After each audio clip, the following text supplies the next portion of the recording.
Hello दोस्तों, स्वागत है आपका केवाईटी एजुकेशन चैनल में। आज आपका डे 20वां दिन का वीडियो है, यानी डे 20 का वीडियो है। ये क्लास है आप लोगों का, आज यहाँ पे 10th क्लास की वीडियो है, ठीक है। तो मैं आप लोगों को आज इसके पहले वाले यानी संडे के क्लास बंद हो गया था, मतलब उस दिन संस्कृत है आपका रूटीन भाई, तो ठीक है। तो आज हम संस्कृत देखेंगे जो आपके एग्जाम पेपर में पूरे 100 मार्क्स का आता है। तो थोड़ा सा इसके मार्क्स डिस्ट्रीब्यूशन के बारे में यहाँ पे देख लेते हैं हम थोड़ा सा, उसके बाद टॉपिक स्टार्ट करेंगे कोई, ठीक है। तो ये हमारा संस्कृत, ये टोटल के टोटल हमारे एग्जाम में पूछे जाते हैं 100 मार्क्स के। कितने मार्क्स के पूछे जाते हैं? 100 मार्क्स के, ठीक है। अब इसमें से दो भागों में डिवाइड हो जाता है, ठीक है। कितने भागों में? दो भागों में। एक होता है हमारा बुक से यानी किताब से पूछा जाता है, ठीक है। तो किताब यानी पठित हो गया, मतलब जो हम लोग पाठ्यक्रम से यानी किताब से, तो ये पूछता है हमारा 50 मार्क्स का। एक होता है व्याकरण। क्या होता है? व्याकरण में आपका हो जाता है 50 मार्क्स का, यानी 50-50 मार्क्स का इसमें से संस्कृत में हमारा पूछता है। तो इसमें व्याकरण में जो चर्चित टॉपिक है उसमें हमारा पूछता है अपठित गद्यांश। क्या पूछता है? अपठित गद्यांश। ये हमारा 2 गद्यांश पूछ देता है, एक 7 मार्क्स का, एक 6 मार्क्स का, ठीक है। तो दोनों का आंसर लिखना होता है। हम बताएंगे कि उसमें एक जब देता है तो उसमें भी 2 देता है, दूसरा देता है तो उसमें भी 2 देता है, तो एक एक चुनकर, लेकिन लिखना 2 होता है। तो ये टोटल के टोटल 13 मार्क्स के इसमें से पूछ लेता है। एक और जो है उसमें आ जाता है अनुवाद। तीसरा टॉपिक इसमें आ जाता है अनुच्छेद लेखनम, मतलब सरस्वती पूजा, ग्रीष्म ऋतु, ऐसे कुछ पे लिखना रहता है, ठीक है। अनुच्छेद लेखनम। और इसी में आ जाता है एक पत्र लेखन। क्या आ जाता है? पत्र लेखन। ये जो क्वेश्चंस आंसर लिखना होता है इसी में, मतलब जो आपका ऑब्जेक्टिव नहीं सब्जेक्टिव पूछा जाता है, मतलब जिसमें लिखना होता है, तो वो किताब से रहता है। 8 क्वेश्चन शायद रहता है, तो 16 मार्क्स का उधर हो जाता है। तो मतलब ग्रामर में मेन टॉपिक यही है हमारा, ठीक है। अपठित गद्यांश लिखना, अनुवाद लिखना, अनुच्छेद लेखनम और पत्र लेखन। उसके बाद किताब में जो जो इम्पोर्टेंट है उसका क्वेश्चन आंसर वगैरह करके सब चीज़ मैं लिखवा दूंगा, किस टाइप का 1 मार्क्स का पूछता है, किस मार्क्स का सब्जेक्ट की, मतलब जैसे लिखने के लिए वैसे पूछता है, सब मैं बता दूंगा, ठीक है। तो इसमें ज़्यादातर मेन टॉपिक यही है, पत्र लेखन, अनुच्छेद लेखन, अनुवाद और अपठित गद्यांश। तो जब ये अनुवाद आप सीखते हैं ना, तो जब अनुवाद सीखेंगे तो अनुवाद से इसमें एक तो 6 मार्क्स का अनुवाद होता है, तो 6 मार्क्स तो वो बने आपके, और 4 या 5 मार्क्स का उससे संबंधित 1-1 मार्क्स का क्वेश्चन पूछता है, तो वो बन गया, यानी आपका टोटल के टोटल 10-12 हो गए। और 10-12 7 नंबर का देता है अनुच्छेद लेखन, तो 17 और फिर ग्रामर पोर्शन में 3 या 4 जैसे संधि वगैरह इस सब का दे देता है, मतलब ग्रामर पोर्शन से ही। तो टोटल जब अनुवाद हम पढ़ेंगे ना, सिर्फ अनुवाद, संस्कृत में अनुवाद करना, तो टोटल के टोटल इससे संबंधित हमारे 20 मार्क्स या 20 या 25 मार्क्स तक क्वेश्चन हमारा बन जाता है, सिर्फ कहाँ से? अनुवाद से, ठीक है। तो मेन टॉपिक है ये, ज्यादातर मेन टॉपिक बन जाता है। जब ये अनुवाद आ जाएगा तो अनुच्छेद लेखन अपने आप आ जाएगा, पत्र लेखन भी आ जाएगा, लेकिन पत्र लेखन में थोड़ा होता है कि इसमें डिजाइन लिखना होता है कि कौन कहाँ लिखना होता है, वो समझना होगा, ठीक है। तो मैं बता दूंगा, यहाँ पे अनुच्छेद लेखन भी आ जाएगा इसके चलते। तो अनुवाद टॉपिक हम उठाते हैं, पहले अनुवाद करना। अब शुरू से वीडियो आप लोग अंत तक देखिएगा, और उसके बाद जितनी वीडियो इसके बाद संस्कृत की आएगी सिर्फ मैं अनुवाद बताऊंगा। जब वो 20 मार्क्स खत्म हो जाएगा उसके बाद मैं आप लोगों को यहाँ पे अनुच्छेद लेखन भी सिखा दूंगा, अपठित गद्यांश बताना, और इसका मैं बीच बीच में कभी कभी किताब का आपका जो मेन टॉपिक है वो बताता रहूंगा, ठीक है। तो इसको अगर उतारना होगा समझने के लिए तो उतार लीजिए, यहाँ पे वीडियो को रोक के। तो चलिए यहाँ पे इसको मिटा देते हैं। तो अनुवाद जो कि हमारा 20 से 25 मार्क्स तक इससे संबंधित क्वेश्चन बनता है, तो सबसे पहले यही टॉपिक स्टार्ट करते हैं, ठीक है।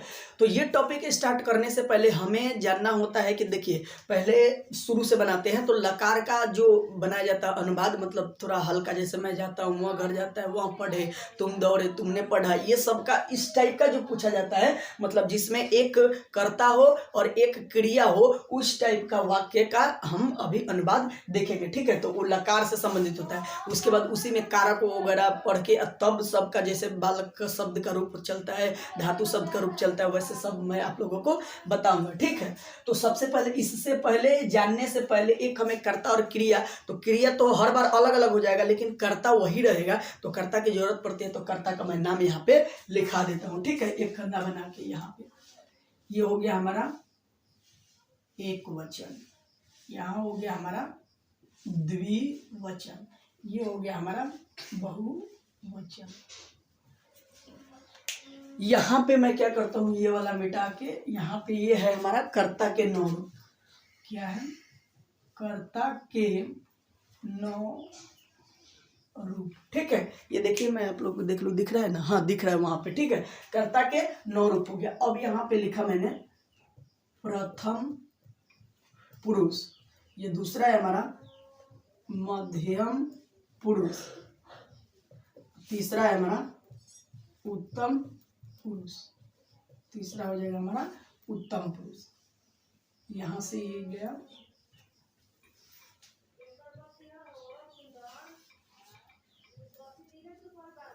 ये यहाँ पे हो गया हमारा। इस तरीके से खन्ना बना के मैं लिखवा दूंगा आप लोगों को। तो देखिएगा, जो प्रथम पुरुष और एक वचन का होता है, यहाँ पे सबसे पहले होता है सह। सह यानी क्या होता है हमारा? वह। लेकिन यही जब लड़की के लिए वह का लिखना होगा तो सा लिखेंगे। ठीक है, सा मतलब भी वह होता है, लेकिन ये लड़की के लिए होता है। ठीक है, यहाँ पे लड़की के लिए तो सा मतलब भी वह होता है, सा मतलब भी वह होता है। दूसरा होता है तौ। तो तौ मतलब यहाँ पे हो जाता है हमारा वे दोनों। क्या हो जाता है? वे दोनों। और ये ते जहां लिखना होगा, ये वे लोग या वे सब का होता है। ठीक है, वे लोग या वे सब।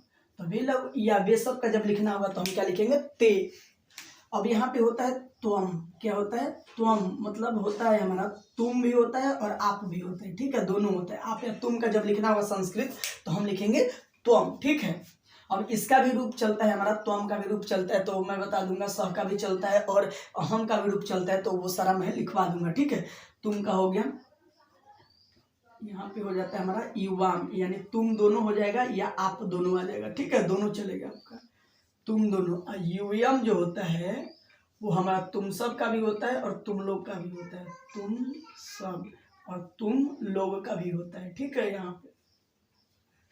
और अगला है यहाँ पे अहम। क्या है? अहम। यहाँ पे हो जाता है हमारा मैं भी इसको बोलते हैं, और हम। मैं और हम का जब भी लिखना होगा तो अहम लिख सकते हैं हम। ठीक है, अगला है हमारा आवाम, यानी हम दोनों। अगला है हमारा वयम। वयम मतलब हम लोग, चाहे हम सब, दोनों इसको बोल सकते हैं। ठीक है, हम लोग या हम सब। तो ये आपका कर्ता के नौ रूप मैंने यहाँ पे लिखवा दिया। ठीक है, सह मतलब क्या होगा? वह। और लड़की के लिए वह होगा तो उसके लिए हम सा लिखेंगे। क्या लिखेंगे? सा लिखेंगे। तो मतलब क्या हो जाएगा? वे दोनों। ते मतलब वे लोग या वे सब हो जाएगा। तो हम यानी तुम हो जाएगा या आप हो जाएगा। युवाम यानी तुम दोनों हो जाएगा। युवयम यानी तुम सब या तुम लोग हो जाएगा। अहम यानी मैं या हम हो जाएगा। अवाम यानी हम दोनों हो जाएगा। वयम यानी हम लोग या हम सब हो जाएगा। अब एक चीज आता है यहाँ पे कि जैसे मान लीजिए कि एक लड़का का नाम लिखा है, इसका संस्कृत क्या होगा? एक लड़की का नाम लिखा हुआ है, इसका संस्कृत क्या होगा? ठीक है, तो राम का यानी कि जब लड़का का संस्कृत लिखना होगा तो सिर्फ उसमें विसर्ग लगा देते हैं, रामह कर देते हैं। क्या कर देते हैं? रामह कर देते हैं। सीता जब लड़की का एथी करना होगा तो सीता का सीता ही रख देते हैं हम। ठीक है, तो सीता का सीता ही रख देते हैं, तो हमारा ये क्या हो जाता है? लड़की का में विसर्ग नहीं लगा जाता, तो संस्कृत ये हो जाएगा हमारा।